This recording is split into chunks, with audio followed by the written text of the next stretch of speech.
अस्सलाम वालेकुम। Oral teacher में हसन रज़ा के साथ आज़म मंसर। मतलब कैसे हैं आप? कहते हैं आप। मतलब ये तो सैयद भी हो, मिर्ज़ा भी हो, अफ़गान भी, तुम सभी कुछ हो। बताओ तो मुसलमान भी हो। यार मैं अभी थोड़ी देर पहले सर्फिंग कर रहा था नेट से। रील्स आई, ब्लास्ट की रील्स आई, बच्चे रो रहे हैं। बच्चे मतलब खून-ओ-खून, खून से लथपथ। और एक जगह तो मैंने देखा, आप गज़ा की बात करें यार, समझ गया बात। क्या ये कैसे मामला सॉल्व होगा? ये कैसे हल होगा? अब हम इंसानियत के मतलब हमने तो जीन्स भी रिकवर करना शुरू कर दिए हैं, लेकिन हम इंसान नहीं बन पाए। इंसान है।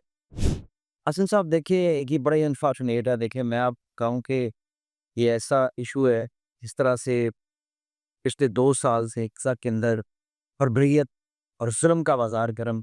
आप देखिए नन्हे लाशें की छितड़े उगा रही। आप वो रील जिसकी आप ज़िक्र कर रहे हैं, अब तो हम हसन इतने बेहिस हो गए हैं। अब वो रील आती है कि हम उसके ऊपर लाइक भी नहीं करते। हम कहते हैं कि अल्लाह इन पे रहम कर और आगे नहीं करता। जो फैसला शुरू करते हैं, बस ये थे कौम, हमने उनको बुला दिया।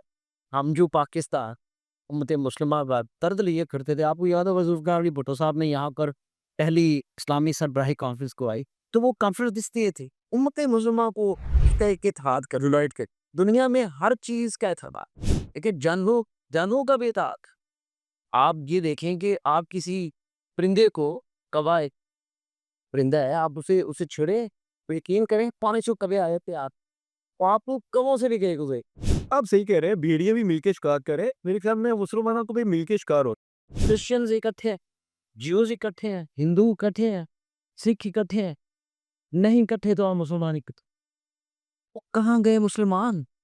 वो ज़ुल्फ़िकार अली भुट्टो जैसे लीडर कहाँ गए जो दर्द दिल रखने वाले? उन्होंने इस्लामी सरबराही कॉन्फ्रेंस करवाई और आप देखिए जिन्होंने इस्लामी सरबराही कॉन्फ्रेंस करवाई, एक-एक लीडर को उन्होंने चुन-चुन के मार। ऐसे ही है और आज इसराइल इस कदर एक पदमस्त हाथी की तरह गज़ा के ऊपर चढ़ दौड़ा है। उसने गज़ा की ईंट से ईंट बजा पाकिस्तान जो है वो हमने तो सिर्फ़ एक किया हुआ है, पासपोर्ट के ऊपर कि इसराइल जाना मना है। चलें हसन हमने तो ये कर दिया है, अरब ममालिक ने तो ये भी नहीं किया। सर उनकी तो अम्मी है। ना मम्मी है कि अब्बू है मुझे नहीं पता, बहनोइया उनका क्या है, लेकिन मैं आपको एक चीज़ बताऊँ, ये बड़ा सा कहाँ पे हैं ये, जो हमारे उलमा थे, जो फ़तवे दिया वो ही देते फ़तवे, क्यों नहीं आप बायकॉट करते चीज़ों? कोई एक दफ़ा आप कैम्पेन कर दिए, आज ही देखिए मैकडॉनल्ड्स, केएफसी लगातार लोग कहते हैं खाए जा रहे, ठीक है? कोलगेट चल रहा है, डव साबुन चल रहा है, वो शैम्पू चल रहे हैं, चॉकलेट्स डेयरी मिल्क चलती हैं, नेस्ले पाउडर्स चल रही हैं, पेप्सी वगैरह आ रही है, सेवन अप। तो यार कोई एक बंदा तो उठे ना लीडर जो कहे कि हम बायकॉट करते हैं, भाई इनका। खैर बायकॉट तो मलिक साहब इंडिविजुअल्स ने किया हुआ था, लेकिन वक़्त के साथ-साथ फिर दोबारा से उसी रवश में आ जाते हैं, वही ब्रांड शुरू यूज़ करना शुरू कर देते हैं। लेकिन साहब मुझे आप क्या समझते हैं, कोई ऐसे 4-5 पॉइंट्स हैं जिनको करने के बाद या जिन पे अमल करने के बाद थोड़ा-सा तो नुकसान पहुँचा सकते हैं ना? एक ऐसा थोड़ा रियलाइज़ करवाएँ उन लोगों को कि यार ये बद हसन उसका सबसे 3-4 पॉइंट में नंबर 1 पॉइंट ये है कि जितने भी इस्लामिक कंट्रीज़ हैं, स्टडी प्रोडक्ट का भाई, बस वो स्टडी प्रोडक्ट्स का भाई, बट मैं आपको बताता हूँ कि ये अगले दिन मेज़ पे ना आए तो मेरा नाम बता।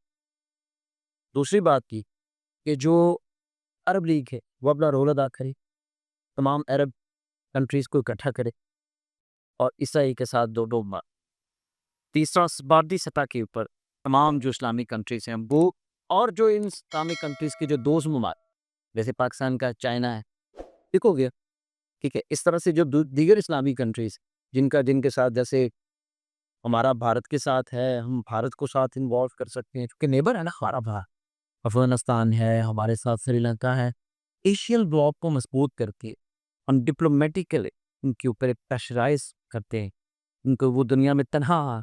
नहीं सर आप शायद देखते नहीं हैं जब वीडियो आती है उसके ऊपर जो लाफिंग मार्क होता है ना वो इंडियंस का, ठीक है? तो इंडिया को तो खैर उसमें से निकाल नहीं पे ऐसा साहब, लेकिन अभी इस्लामिक सरबराही कॉन्फ्रेंस हुई तो थी, अभी थोड़ा सरबराही इसमें क्या डिस्कस किया हो किस लिए क्या आपके पास नहीं, नहीं, और इस्लामिक सरबराही कॉन्फ्रेंस ने तो यही कहा कि इज़राइल जो कर रहा है वो ठीक नहीं कर रहा और इज़राइल को 1965 के पहले गोलान की पहाड़ियाँ हैं, वो उनको गोलान की जो पहाड़ियाँ हैं, गोलान की पहाड़ी जी, उन्होंने कहा जी गोलान की जो पहाड़ियाँ हैं, उनसे उनको पीछे जाना पड़ेगा।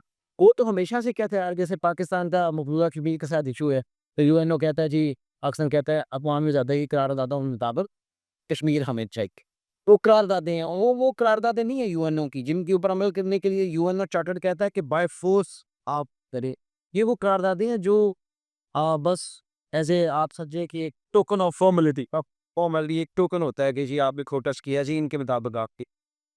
अदरवाइज़ मेरा नहीं ख्याल जितनी देर तक आप स्ट्रॉन्ग मैसेज नहीं भिजवाएँ, उम्मत मुस्लिमा इकट्ठी नहीं होगी। लीडर भाई उनकी ज़रूरत थी आपकी इजाज़त के बगैर। मैं आपको एक और बात बताऊँ, हमारे एक दोस्त ने डीपीओ से भी बात की। उसने कहा जी ऊपर से कहीं से उन्हें कॉल आई और उन्हें तस्वीरें भेजी, यानी कि पुलिस इस वीडियो को वायरल करने में इन्वॉल्व है, हाई ऑफिशियल्स इन्वॉल्व हैं इसमें। यही पॉइंट लेकर बुकला जो है, जो जिनकी वीडियोज़ इन्होंने वायरल किए हैं, यही पॉइंट लेकर जो बुकला है, कोर्ट में गए हैं कि अल्लाह सलाम के खिलाफ कार्रवाई की जाए। छोटे मतलब मुलाज़िमों को आप पकड़ ली। तो मतलब सर इसका मतलब है कि ये इशू पर्सनल ग्रज का कोई, जिसकी वजह से वहाँ पे शिकायत हुई, शिकायत के बाद वो लोग आए, तो मुझे मुझे पर्सनली लगता है ये कोई पर्सनल ग्रज है। हाँ, पर्सनल ग्रज इशू है और उसके बाद उसको हाईलाइट ये जो पीएसपीज़ हैं, पुलिस ऑफिसर, आपको और हमें नहीं पता क्या करते हैं। ये पार्टीज़ नहीं करते, मैं यहाँ पर बैठ के इनका गचा-शटा खोलूँ। चलिए उनकी पार्टी इनके घर में हो जाए और ये पार्टी यहाँ पे अपने इस प्लेटफ़ॉर्म से हम करें ना अपलोड, तो इनको लत पता जाए ये करते क्या हैं। तो मलिक साहब थोड़ी-सी बात मैं ये कह रहा था कि जब ये कानून आप कानून या इन पुलिस को इजाज़त देंगे कि लोग के घर में घुस जाए और छोटे-छोटे बच्चों को गिरफ्तार कर लें पतंगबाज़ी पे या उनके घरों पे सीढ़ियाँ लगा लें, तो सीढ़ियाँ लगा के छत पे चले जाएँ और उसके बाद कहेंगे इसका बाप आएगा उसको भी हम छितर लगाएँगे, क्योंकि उसका बच्चा जो है ना प्लास्टिक की पतंगबाज़ी धागे के साथ पतंग उड़ रही नहीं, नहीं, आप दहशतगर्दों को पकड़े ना। आप चोरों को सर दहशतगर्द तो आगे से मारते हैं ना, आप 200 तो फायर कर देते हैं। आप दहशतगर्दों को पकड़े, आप चोरों को पकड़े, आप डाकुओं को पकड़े, आप कच्चे में जाएँ ना, करें ना ऑपरेशन, आप उनको पकड़ें। आप एक बच्चा पतंग उड़ा रहा है, आप उसे घर सीढ़ी लगा के चले जाते हैं, एफआईआर दे देते हैं, आपको शर्म नहीं आनी आती। आप सर्च वारंट के बगैर किसी के घर नहीं जा सकते। ये पुलिस है, ये बदमाश पुलिस है, ये माफिया है, ये पंजाब के अंदर माफिया है जो जिसकी मर्ज़ी। और सर जो ऊपर से ऑर्डर होंगे कि जहाँ पे एक-एक प्लास्टिक की गुड्डी भी नज़र आई या एक धागा भी लटकता नज़र आया, तो हम जो है ना वो उस इलाके का एसएचओ मुअत्तल कर देंगे। तो हालात तो इसी तरह के होंगे ना फिर? ये तो बड़ी मैं तो आई एम सॉरी असद साहब, ये तो बड़ी ज़्यादती है। आप इस तरह से किसी के घर किसी कल जब आप घर के अंदर इंटरवीन करेंगे, तो कल को तो एक फार्म हाउसेज़ में इंटरवीन करना तो मसला ही कोई नहीं होगा। ये मतलब मैं समझता हूँ कि हाई कोर्ट पे इसके ऊपर सख्त एक्शन करना चाहिए। ये पूरी जो डिस्ट्रिक्ट कसूर की पुलिस है, इन सारों को मुअत्तल करे, इनको हथकड़ियाँ लगाएँ, इनके खिलाफ एफआईआर दे और इसको टेस्ट केस बनाए, ताकि ये पुलिस वालों को जुर्अत ना हो किसी के घर। वो को दहशतगर्द है यार, वो टेररिस्ट है, वो मतलब जो है वो टीटीपी के लोग हैं। आप उनके घरों में दंदनाते फिर रहे हैं कि कोई एक बच्चा है वो पतंग उड़ा रहा है। आप मतलब क्या वो दहशतगर्दी कर आपको शर्म नहीं आई? अच्छा, मैंने अभी तक जो पुलिस में देखा ना डॉल्फिन स्क्वाड के अलावा मैंने नहीं देखा कि ये दूसरी पुलिस में अच्छी दहशतगर्द हो गए, किसी का पीछा करते मैंने नहीं।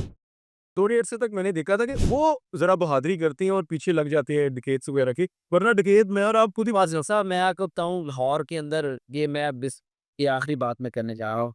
ये आलम है पुलिस का, लाहौर के अंदर जो एसपी किसी डिवीज़न में आता है ना, उसकी फर्स्ट प्रायोरिटी ये होती है कि मैं लाहौर में अपॉइंट हुआ हूँ, तो बस मैं जितनी जल्दी यहाँ पे हूँ, उतनी जल्दी मैं डिफेंस में एक घर बना दूँ बस। तो जिसने घर बनाना है, हराम के पैसों का, उसने कानून की रखवाली क्या? उसने ऐसे ही है ना किसी से पैसे पकड़े, इधर छापा मार दिया, उधर से पैसे पकड़े, इधर छापा मार दिया, ये तो पुलिस ही नहीं। वैसे वैसे आपने डिफेंस का घर बना लिया? नहीं जी, हम तो डिफेंस में क्या, हम तो लाहौर में नहीं घर बना सके। किरायों पे ही चल रहा है सारी चीज़, मुझे लगता है कि पुलिस जॉइन कर लेते तो शायद हम भी डिफेंस में घर बना। अच्छा मलिक साहब इधर आते हैं पहले तो आम आदमी के लिए मुश्किलात थे।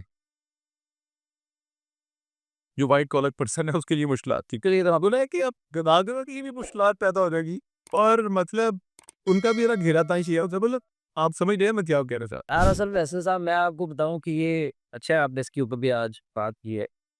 पहले तो इसके ऊपर थोड़ी सीरियस डिबेट कर लेते हैं। हुआ ये है कि ये गदागरी आज से नहीं जा, ये कई सालों से मुसलसल लोग जो हैं वो 3 महीने का उम्रा वीज़ा लगवाते हैं। वहाँ पे जाके पहले उम्रा करते हैं।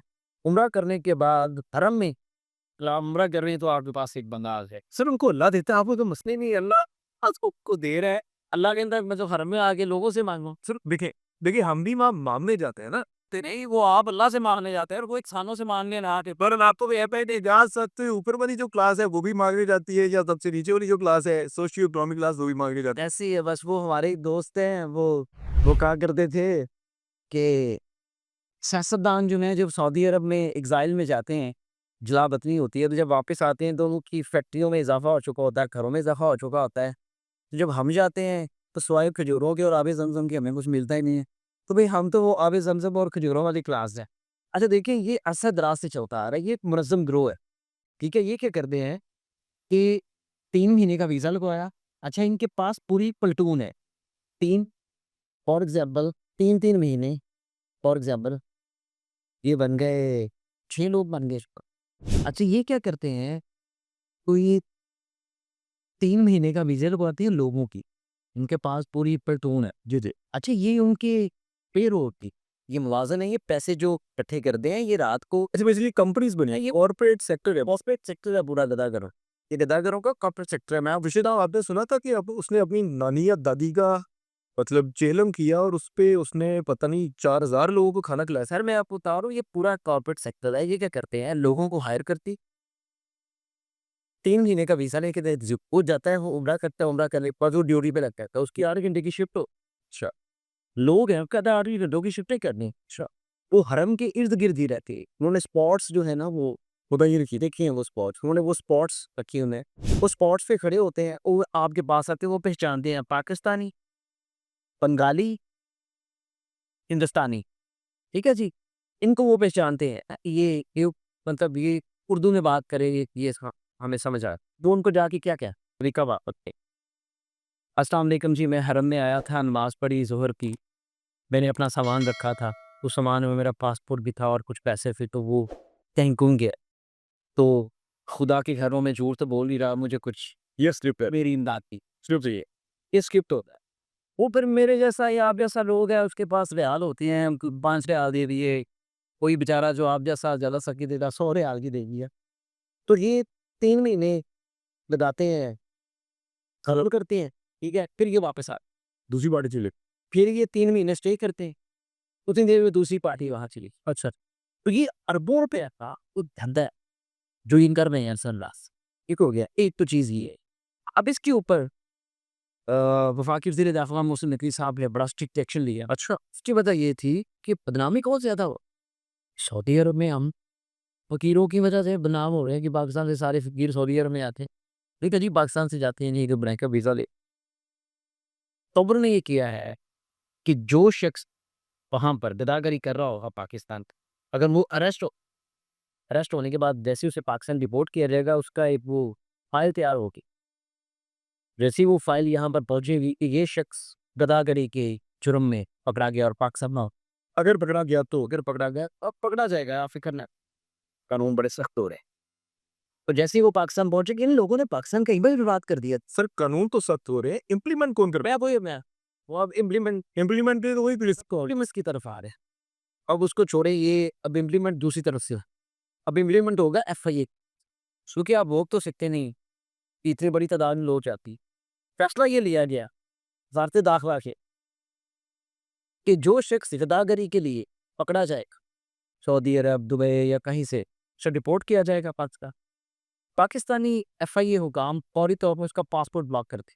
अच्छा, अब वो रहे पाकिस्तान में, माँगे यहाँ पे भी, ठीक है? लेकिन सर पाकिस्तान के में जब बाहर जाके खा भी, जिसका पासपोर्ट ही ब्लॉक हो गया, तो ज़ाहिर है नादरा में और एफआईए में वो ब्लॉक पासपोर्ट है, ना तो नया पासपोर्ट रिन्यू होगा, ना ही बन सकेगा। और पाकिस्तान को जो है ना, वो थोड़ी-सी सुकून और राहत जिससे मिलेगी, और मैं समझता हूँ कि बड़ा अच्छा इक़दाम है, ये होना चाहिए। बड़ा अच्छा इक़दाम कर रहे हैं इन लोगों की वजह से असद साहब। पाकिस्तानी आप देखिए, दुनिया में पाकिस्तानी है क्या? क्या है पाकिस्तानी को? आप अमेरिका में जाके देख, यार ये पाकिस्तानी इंजीनियर्स हैं, एक्सेस में हैं, डॉक्टर्स हैं, आर्ट स्पेशलिस्ट हैं। एक एक वो मेरे ख्याल में काफ़ी रिच टीम और मैं बता रहा, रिचेस्ट पीपल हाँ, हाँ, शाहिद खान साहब, शायद था। सा कि रिच था। 100 100 में जो हैं वो अमीर तरीन आदमी, लेकिन नाम बनाया, मेरे काम बनाया ना जी, ये पाकिस्तान का नाम बनाया है, मुकाम बनाया है। तो ये पाकिस्तानी सिर्फ ये नहीं, अमेरिका में, दुनिया भर में आप देखें, डॉक्टर्स, इंजीनियर्स, पैरामेडिकल, साइंटिस्ट, दुनिया में अपना नाम मेहनत कर, आप जाइए गौरव में देखिए, दिन रात मेहनत करते हैं। ये जो गधा कह रहे हैं इन्होंने मतलब वो जो हमारा सॉफ्ट इमेज है पूरी दुनिया में, जो पाकिस्तानी मेहमान नवाज़ हैं, पाकिस्तानी किसी से माँगता नहीं है, इन्होंने बर्बादी करके रखी है। अच्छा, ये कौन सी बेल्ट है, किस एरिया के, केपी के हैं, पंजाब के हैं? ये सारे अच्छा, सारे। ये सारी जगहों से एक मुनज़्ज़म गिरोह है ना जी, देखिए वो काम करता है, वो पंजाब से भी है, वो केपी से भी है, ठीक है, वो सिंध से भी हैं, सारी जगहों से। तो अब इसके ऊपर ज़ातिकाफ़ ने बड़ा सख्त एक्शन किया और उनके पासपोर्ट ब्लॉक किए जाएँगे ताकि ये ज़्यादा पाकिस्तान की इमेज को ख़राब ना करें। पहले कोई इमेज खराब करता था, उसको जिला वतन कर दिया गया। जी। एक इस दफ़ा नज़रबंद कर दिया है। इस दफ़ा नज़रबंद किया है, पता चलेगा। चलिए मलिक साहब, अल्लाह करे पाकिस्तान का इमेज ठीक हो। असल में मैं तो इसको ये कहता हूँ कि मेरा तो ये एक एनालिसिस है कि दुनिया भर में जहाँ भी पाकिस्तानी बसते हैं, वो चौकों, चौराहों, गलियों, मोहल्लों में जहाँ पर भी जाएँ और वो देखें कि कोई पाकिस्तानी भीख माँग और वो एक कहानी सुना रहा है, फ़ौरी उसकी शिकायत, एम्बेसी में उसकी शिकायत करें, मकामी पुलिस को उसकी शिकायत करें। यार ये लोग जो हैं वो पाकिस्तान की इमेज खराब थे। फौरी तौर पर एक्शन लें, जो एक पाकिस्तानी मुल्क से बाहर है, वो इस कौम का एम्बेसडर है वहाँ पर। बिल्कुल ऐसा। उसका ये फ़र्ज़ है। मैं अपील करता हूँ तमाम अपने देखने वालों से, पूरी दुनिया से जो हमारे पाकिस्तानी हमें देख रहे हैं, सुन रहे हैं, वो औरा डिजिटल को लाइक भी करें, सब्सक्राइब भी करें और ऐसे हसास मौज़ूआत जिसके ऊपर मैं और हसन अक्सर बातें करते हैं, उनको चाहिए कि वो जहाँ पर भी हों, अगर कोई गदागर को नज़र आ रहा है, उसकी फ़ौरी शिकायत करें। किसी भी प्लेटफ़ॉर्म से, हमारे प्लेटफ़ॉर्म से शिकायत करते हैं, हम एफआईए तक वो चीज़ें पहुँचा देंगे, ताकि पाकिस्तान सॉफ्ट इमेज दुनिया में खराब बिल्कुल जी, पाकिस्तान का अच्छा इमेज दुनिया में जाना चाहिए। ये लोग पाकिस्तानी भी नहीं, जाहिल लोग हैं, जो जो ना सिर्फ़ दीन इस्लाम के हैं, ना सिर्फ़ पाकिस्तान के, ना अपने। तो ये पूरी दुनिया में मुसलमानों का इमेज भी ख़राब करते हैं, पाकिस्तान का इमेज भी ख़राब करते हैं, तो इनके खिलाफ़ लाज़मी एक्शन होना चाहिए। मुझे बराज़ मलिक साहब को इजाज़त दीजिएगा। अल्लाह हाफ़िज़।